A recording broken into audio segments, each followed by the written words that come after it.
Hi friends, ఈరోజు అయితే BTech first ఇయర్లో ఉన్న నెట్వర్క్ అనాలిసిస్ అనే సబ్జెక్ట్ గురించి చూద్దాం. నెట్వర్క్ అనాలిసిస్ కొంచెం టఫ్ సబ్జెక్టు. ఇది జాగ్రత్తగా ప్రిపేర్ అవుతే కొంచెం సింపుల్గానే ఉంటుంది. దీంట్లో ఈ యూనిట్ ప్రిపేర్ అవ్వడానికి అయితే చూసుకోండి, ఎందుకంటే ఈ యూనిట్ కొంచెం సింపుల్గా ఉంటుంది. ఎగ్జామ్ కూడా పాస్ అవ్వడానికి ఈ యూనిట్ చాలా యూజ్ అవుతుంది. సో ఇక లేట్ చేయకుండా మన టాపిక్ అయితే వచ్చేద్దాం. ఈ 2 పోర్ట్ నెట్వర్క్లో అయితే 6 పారామీటర్స్ అయితే ఉంటాయి. అవి Z parameters, Y parameters, ABCD parameters, H parameters, inverse ABCD and inverse H parameter. నెట్వర్క్ని అయితే డ్రా చేసుకుందాం. ఇది 2 port network. 2 input ports and 2 output ports ఉంటాయి. ఇప్పుడు నేను గీసి 2 అవుట్పుట్ పోర్ట్, ఇది ఇన్పుట్ పోర్ట్. ఇన్పుట్ పోర్ట్లోనేమో కరెంట్ I1 పాస్ అవుతుంది. V1 అనే దాన్ని మనం కనెక్ట్ చేసాం. అలాగే ఇక్కడ కూడా positive terminal, negative terminal. I2 అనేది అవుట్పుట్ పోర్ట్ కరెంట్, V2 అనేది అవుట్పుట్ పోర్ట్ వోల్టేజ్. 6 పారామీటర్స్ ఉంటాయి అన్నాను కదా, దాంట్లో ఫస్ట్ ఒక పారామీటర్ని అయితే మనం డిరైవ్ చేద్దాం. జెడ్ పారామీటర్స్ని అయితే తీసుకుందాం. జెడ్ పారామీటర్స్ని ఏమంటామంటే ఓపెన్ సర్క్యూట్ ఇంపిడెన్స్ అని కూడా అనవచ్చు.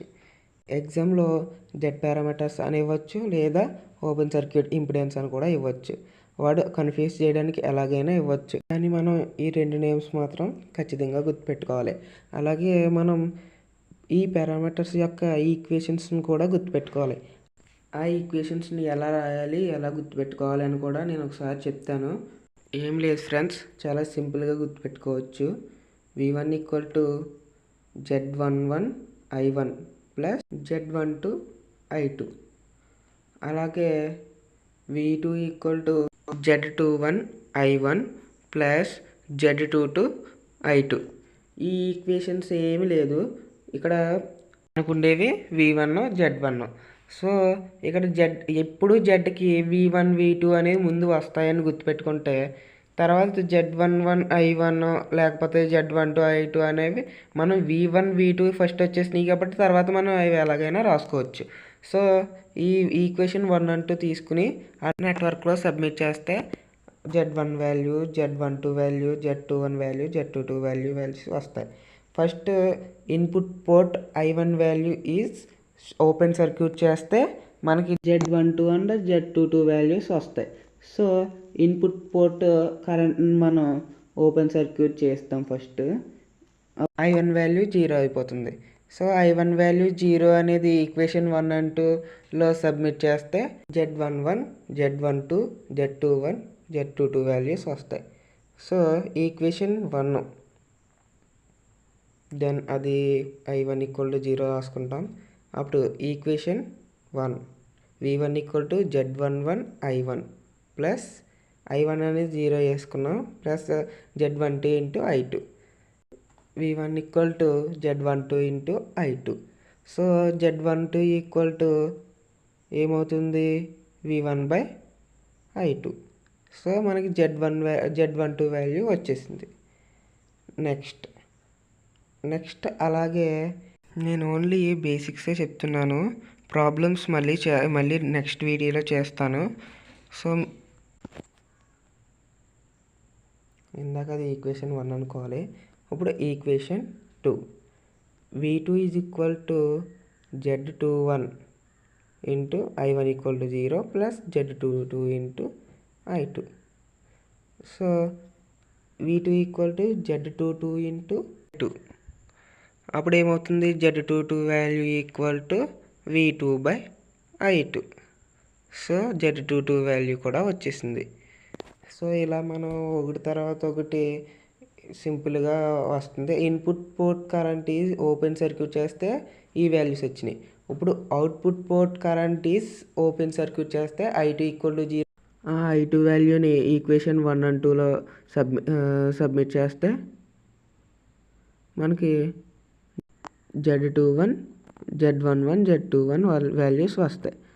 సో అవుట్పుట్ ఓపెన్ సర్క్యూట్ చేసాం. So I2 = 0. Then equation 1, V1 = Z11 × I1 plus Z12 into I2 equal to 0. V1 equal to Z11 I1. Z11 equal to V1 by I1. Z1 value వచ్చింది. Next equation 2.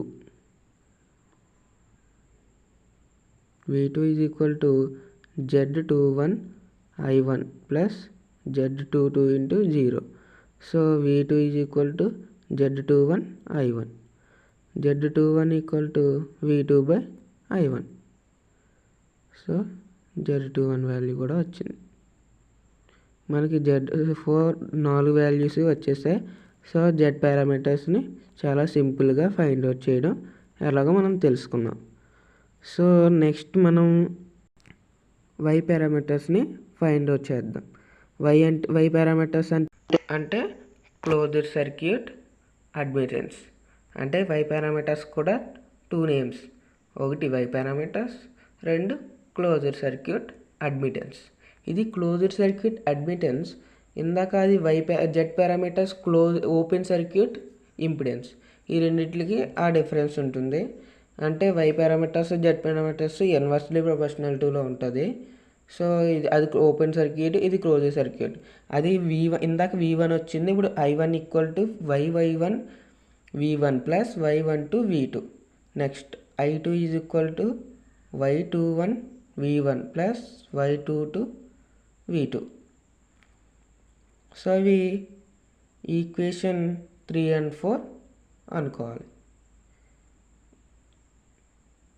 3 and equation 4. ఇందాక open circuit చేసాం, ఎందుకంటే అది open circuit impedance. ఇది short circuit చేయాలి, ఎందుకంటే closed circuit admittance. So short circuit చేయాలి. ఏం చేస్తాం? Input port is closed circuit, then V1 equal to 0. ఆ V1 ఈక్వల్ టు 0 వాల్యూని I1 అండ్ I2 అదే ఈక్వేషన్ 3 and 4లో సబ్మిట్ చేయాలి. I1 equal to Y11 V1 అంటే V1 అంటే 0 plus Y12 into V2. I1 equal to Y12 V2. Y12 equal to I1 by V2. So Y12 value కూడా వచ్చింది. Next equation 4. I2 is equal to Y21 into 0 submit చేద్దాం. I2 is equal to Y21 into 0 plus Y22 into V2. I2 is equal to Y22 into V2. Y22 equal to I2 by V2. So Y22 Y12 values వచ్చినాయి.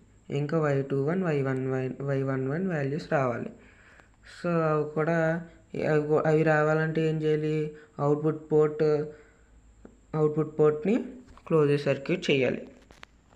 అప్పుడు ఏమవుతుంది? V2 value 0 అవుతుంది. So అదే రాస్తున్నాను.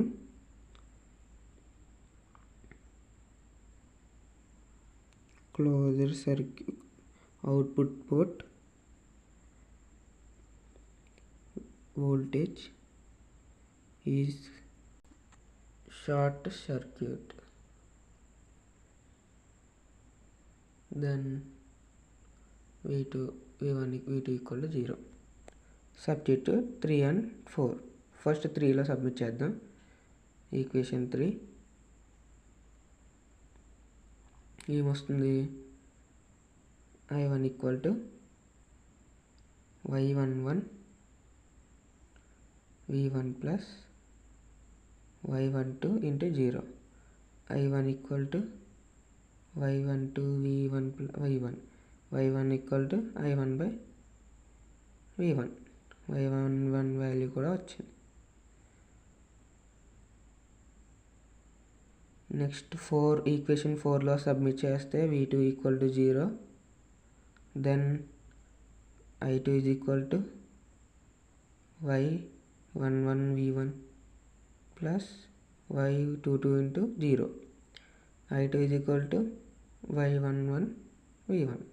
y11 equal to I2 by v1.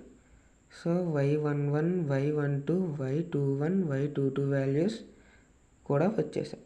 So next అన్ని పారామీటర్స్ని కూడా ఇలాగే మనం నెట్వర్క్ని తీసుకుని వాటిని ఈ ఓపెన్ సర్క్యూట్ కానీ క్లోజ్ సర్క్యూట్ కానీ చేసుకుంటే మనకి వాల్యూస్ అనేవి వస్తాయి. ఈ వీడియో నచ్చినట్లయితే లైక్ చేయండి, షేర్ చేయండి, అలాగే సబ్స్క్రైబ్ చేసుకోండి. నేను నెక్స్ట్ చేసిన వీడియోస్ మీకు రావాలంటే సబ్స్క్రైబ్ చేసుకోండి.